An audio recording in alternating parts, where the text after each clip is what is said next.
সমগ্র শিক্ষা খোয়াই বিভাগের খোয়াই ডিস্ট্রিক্টের এডুকেশন ডিরেক্টরের কাছে, ডেপুটি ডিরেক্টরের কাছে আমরা আইসি। মূলত আমাদের জানুয়ারি মাসের বেতন আজকে 6 তারিখ ফেব্রুয়ারি হয়ে গেছে, এখন অবধি আমরা এই জানুয়ারি মাসের বেতন এখনো আমরা পাইনি।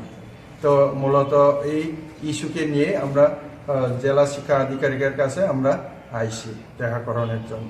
কি আছে বিষয়টি? কি বলেছেন উনি? উনি বলেছেন আমাদের এখন যে স্টেট নোডাল অ্যাকাউন্ট, এই স্টেট নোডাল অ্যাকাউন্টের মধ্যে টাকা নেয়। শুধু এটা আমাদের খোয়াই ডিস্ট্রিক্টের ব্যাপার না, এটা সারা ত্রিপুরা 8টা ডিস্ট্রিক্টে এই ব্যাপারটা জড়িত। তো কাজে স্টেট নোডাল অ্যাকাউন্ট থেকে যদি টাকা রিলিজ করে তাহলে আমরা সঙ্গে সঙ্গে আপনাদের বেতন দিয়ে দিব, এই কথা উনি বলেছেন। তার মানে কি নিশ্চিত? এখনো নিশ্চিত না কবে নাগাদ বেতন পাবো, আমরা এখনো নিশ্চিত না, কারণ আগামীকালকে শনিবার, এরপরে রবিবার। তো কাজেই আমরা এখনো নিশ্চিত না কবে নাগাদ টাকা পাবো। কতজন আছেন কর্মী আপনারা? আমরা আমাদের এই খোয়াই ডিস্ট্রিক্টে তো 400-র উপরে আমরা টিচার আছি, আপার প্রাইমারি এবং প্রাইমারি সমগ্র শিক্ষা। সমগ্র শিক্ষা।